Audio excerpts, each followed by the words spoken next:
O Flamengo vence o Cuiabá no Maracanã, mas ainda muito distante de garantir a sua classificação para a fase direta da Libertadores, a fase de grupo da Libertadores, né? Diogo, mas como assim? O Flamengo ganhou do Cuiabá e ele é o terceiro colocado. Como assim está distante? Bom, eu tento analisar o contexto. Primeiro vamos ao jogo. O Cuiabá, o Flamengo iniciou o jogo dando a impressão que ia atropelar o Cuiabá, fez logo um gol antes dos 5 minutos e depois perdeu gols em sequência, criou oportunidades em sequência, que poderia ter feito segundo, terceiro, até o quarto, mas não fez. E lá pelos 20, 25 minutos o Cuiabá encaixou a marcação e começou a equilibrar o jogo.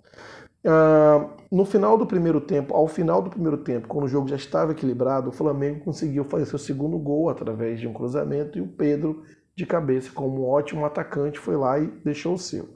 Naquele momento passou uma sensação de alívio para qualquer flamenguista, com a impressão, poxa, o jogo já está encaminhado, a vitória está encaminhada, o segundo tempo vai ser mais tranquilo. E esse é o problema. O Flamengo ainda oscila muito no mesmo jogo, né? O Flamengo ele oscila entre momentos que ele te passa uma segurança muito grande e em momentos que você pergunta o que está acontecendo. E foi justamente isso que aconteceu no início do segundo tempo logo. O Cuiabá sofreu um pênalti que, na minha opinião, não foi. O atacante do Cuiabá, ele retarda o movimento para ele tocar na perna do jogador Pulgar, que estava recolhendo a perna, ou seja, foi o toque do atacante, foi proposital aquilo, ele retarda o movimento, ou seja, ele cavou aquele pênalti que não foi, tanto que o VAR recomendou a revisão do lance, e na revisão do lance o juiz anulou o pênalti. Mas ainda assim ficou aquele jogo meio morno, o Flamengo teve chance para matar o jogo e não fez. E ali aos 30 e poucos minutos, aí sim no pênalti que o juiz não deu, mas na minha opinião houve, o VAR chamou para revisão e o juiz deu.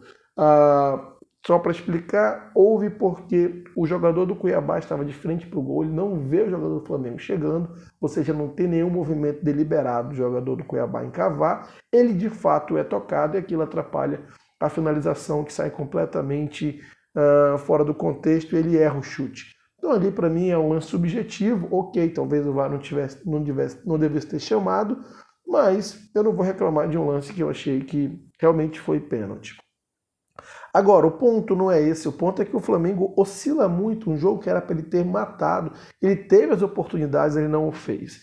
E aí depois ficou aquele jogo, sabe, tenso, onde, embora fosse um momento de homenagear jogadores como Felipe Luiz, já fiz o vídeo, Rodrigo Caio, mas ficou um momento, aquela tensão que a qualquer momento podia ser de um lance qualquer, um gol do Cuiabá e aí sim complicar de vez a nossa classificação direta para a fase de grupo da Libertadores, né? Então, ali ficou aquele momento de tensão. E por que eu digo que a nossa vaga está distante ainda de ser confirmada? Porque nós temos um jogo contra o São Paulo e tem algumas coisas. Primeiro, diferentemente do que se previa que o Flamengo fosse chegar na última rodada disputando o título com o Palmeiras e o São Paulo, por esse motivo, fosse não endurecer o jogo, fosse ali fazer um jogo bem mais ou menos para facilitar para o Flamengo, isso já não vai acontecer, porque o Palmeiras já é campeão. Diogo, ainda tem chance. Não, o Flamengo não vai meter 16 gols no São Paulo, o Palmeiras empatar e o Flamengo tirar uma diferença de 16 gols. Isso não existe, vamos ser realistas, então na prática o Palmeiras já é campeão. Então o São Paulo vai jogar ali, livre, leve e solto, como ele jogou com o Atlético Mineiro. E ele fez um jogo extremamente competitivo, onde ele foi bem melhor que o Atlético Mineiro, mas como é futebol, o Atlético Mineiro encontrou, essa é a verdade, 2 gols e ganhou de 2-1. Mas o São Paulo foi muito melhor que o Atlético Mineiro, principalmente no segundo tempo. O que me leva a crer que o São Paulo vai fazer ali um jogo competitivo com o Flamengo. Sim, o Flamengo é melhor time que o São Paulo, tem um elenco muito melhor que o São Paulo, o seu treinador é melhor do que o treinador de São Paulo, na minha humilde opinião, mas é um jogo, sabe, duro, que o São Paulo não vai facilitar. E esse é o ponto. O Flamengo oscila muito durante o jogo, né? A gente sabe que a parte física já evoluiu, já melhorou, mas não o suficiente para o Flamengo manter um nível de regularidade, de competitividade durante o jogo. Então o Flamengo vai ter sim que usar muito do seu banco, das substituições. O Tite vai ter que fazer substituições no momento mais adequado e da maneira correta, porque essa sim é uma oportunidade que o Tite tem, logicamente ainda por estar conhecendo o elenco, mas vai ter que acertar dessa vez. E o Flamengo vai ter que fazer um jogo muito mais seguro.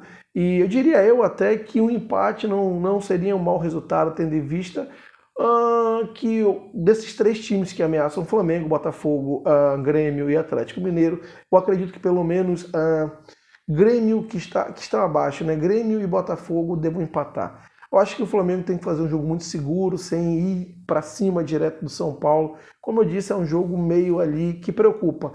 Embora, de novo, o Flamengo seja melhor time, o Morumbi não vai estar uma panela de pressão, o São Paulo está de férias, mas se o Flamengo oscilar, como vem oscilando, o jogo pode complicar. Do outro lado, a gente tem os adversários do Flamengo jogando contra times de férias também. O Internacional eventualmente pode facilitar o Botafogo, vendo que esse pode tirar uma vaga da Libertadores do Grêmio. A gente sabe como são as coisas do Sul. Então o Botafogo, embora vendo uma fase aí traumática, né, para dizer o mínimo, né, não ganha de ninguém, talvez nesse jogo aí ele encontre alguma facilidade. Não sei, mas é um ponto. O Fluminense definitivamente não vai fazer jogo duro pro Grêmio, porque ele sabe que isso pode tirar da Libertadores um dos rivais cariocas. Então o Fluminense, com todo aquele discurso ali que o Diniz pode ter e coisa e tal, vai tirar o pé legal, e eu já consideraria 3 pontos para o Grêmio. E o Atlético Mineiro pega um Bahia que, teoricamente, seria um jogo muito difícil, porque o Bahia luta para não cair desesperadamente, mas depois que o Bahia perdeu para o América Mineiro de 3-2 com um homem a mais, meu amigo, não dá para esperar muita coisa do Bahia mesmo. E o Atlético Mineiro, como a gente tem visto, é o melhor time do retorno. Então, o Flamengo que coloque aí suas barbas de molho e preste muita atenção, faça um planejamento essa semana muito rigoroso, coloque o time de concentração. Esse jogo é uma final, a gente não pode de maneira alguma bobear nessa vaga de G4, porque aí complicaria demais o calendário do Flamengo para o ano que entra. E esse ano que entra a gente espera que a gente consiga compensar tudo que foi o ano de 2023. Se não tudo, pelo menos uma boa parte, diria eu, pelo menos Libertadores e Brasileiro. Mas, como eu falei, tem que concentrar no agora, e no agora é ganhar do São Paulo para garantir a vaga no G4 e oscilar menos. Bom, não esqueça de se inscrever no canal Flamenguista do Norte. É muito importante que se inscreva, deixe aqui aquele like para que o YouTube entenda como relevante e distribua para mais pessoas esse vídeo. E claro, comente aqui sobre o conteúdo, se você gostou, não gostou, interaja, deixe aqui seu comentário, compartilhe esse vídeo e até a próxima.